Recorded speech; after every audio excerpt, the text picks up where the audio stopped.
অভিভাবকরা অনেক সময় বলি যে আমার ছেলেটা মানে জন্মের পর থেকে মোবাইল, মনে হচ্ছে যেন মোবাইল নিয়ে জন্মগ্রহণ করেছে। মানে খাওয়ার সময় মোবাইল দিতে হয়, কান্না বন্ধ করার জন্য মোবাইল দিতে হয়, বলি না আমরা? বলি কিনা যে ছেলেরা এখন এত মোবাইল ব্যবহার করে, টাচ বুঝে, কিভাবে লক আনলক করতে হয় বুঝে। তার কারণ কি জানেন? ফেসবুক যখন আমরা ব্যবহার করি আমাদের হাতে কোনো ব্যথা হয় না। কারণ কি?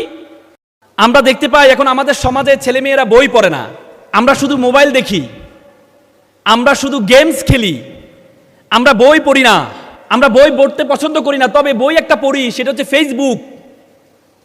ফেসবুকের বই মতো আমরা পড়ি নাকি? তোমরা পড়ো? ফেসবুক পড়ো? আমরা সবসময় স্ক্রল করি।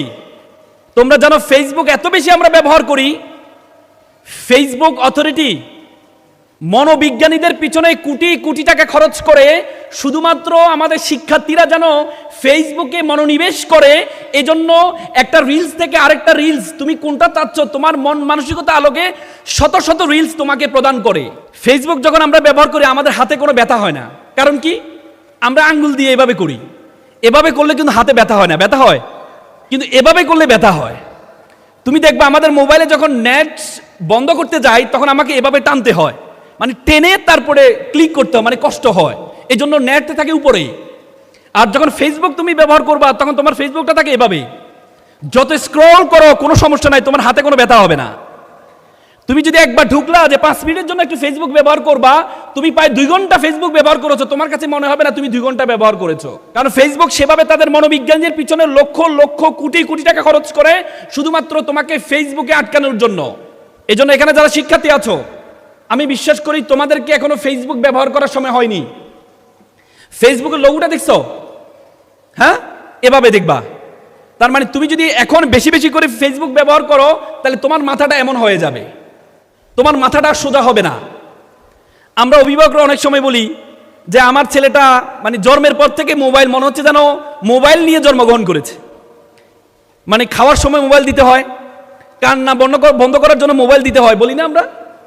বলি কিনা যে ছেলেরা এখন এত মোবাইল ব্যবহার করে, টাচ বুঝে, কিভাবে লক আনলক করতে হয় বুঝে। তার কারণ কি জানেন? তার কারণ হচ্ছে আমরা আমাদের সন্তানকে যখন আমাদের পেটে ধারণ করি, আপনারা জানেন একটা শিশুর 86 বিলিয়ন নিউরন থাকে তার পুরো বডিতে। বিজ্ঞান বলে একটা সন্তান যখন পেটে আসে তার 16 দিনের মাথায় 40,000 নিউরন তার বুকের মধ্যে দেওয়া হয়, কাজ করা শুরু করে দেয়। ওই সেই মাটা বা আমরা যখন গর্ভবতী হই, আমাদের মা বোনরা, তখন আমরা একটু বিশ্রাম নিতে চাই। আর আমাদের বিশ্রামের সবচেয়ে বড় মাধ্যম হচ্ছে মোবাইল ব্যবহার করা। শুয়ে শুয়ে শুধু মোবাইল ব্যবহার করি, শুধু স্ক্রল, ঠিক না? আপনি যখন বিশ্রাম নিতে গিয়ে শুধু মোবাইল ব্যবহার করেন, আপনার সন্তান এই যে তার নিউরন অ্যাক্টিভ আছে 40,000, সে 40,000 বারবার আপনাকে পরামর্শ দেয়, এ সন্তানকে ক্লিক করে, তখন সন্তান এই মোবাইলের প্রতি অভ্যস্ত হয়ে যায়। এজন্য আপনি যখন সন্তানকে যখন পেটে ধারণ করবেন, যে মা সবচেয়ে বেশি পেটে ধারণ করার পর সন্তানকে নিয়ে সবচেয়ে বেশি কোরআন হাদিস পড়ে, দেখবেন এই সন্তানটা যখন জন্মগ্রহণ করার পরে কোরআন হাদিসের প্রতি তার আকৃষ্টতা বেশি হয়। যে মাটা সবচেয়ে বেশি মোবাইল ব্যবহার করেছে, এই সন্তানটা জন্মগ্রহণ করার পরে মোবাইলের প্রতি সবচেয়ে বেশি আকর্ষণ তৈরি হয়।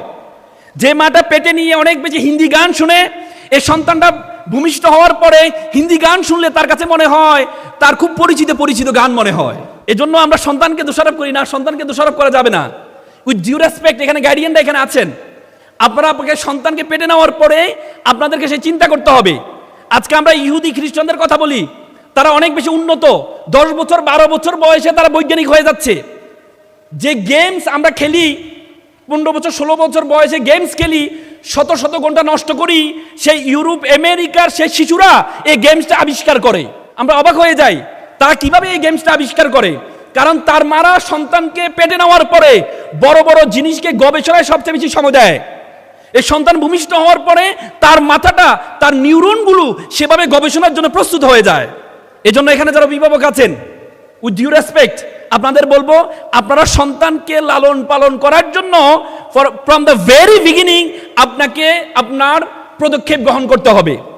তো সুতরাং এখানে তোমরা যারা আছো প্রচুর পরিমাণ বই পড়বা। More you read more you learn. তুমি যত বেশি পড়বা তত বেশি জানবা। আল্লামা ইকবাল একসময় বলেছেন, হায় দুনিয়া সে মাকসাদ হায়, হ্যাঁ, এই দুনিয়াতে আমার আসার উদ্দেশ্য কি? মাদ্রাসায় ওয়াতান আপনা, বিদ্যালয় হচ্ছে আমার দেশ। মর হে দাম কিতাব উসে, ও পড়তে পড়তে মরে যাব। ওয়াক হে দাম কাপন আপনা, ও আমার যে কাগজ, কিতাবের কাগজ হবে আমার দাপনের কাপড়। তো সুতরাং তোমরা এখানে যারা শিক্ষার্থী আছো, আমি কিশোরকণ্ঠ পাঠক ফোরামকে অসংখ্য ধন্যবাদ জানাই। তারা এত সুন্দর একটা চমৎকার বই পাঠের সাথে সাথে একটা প্রতিযোগিতা আয়োজন করেছে।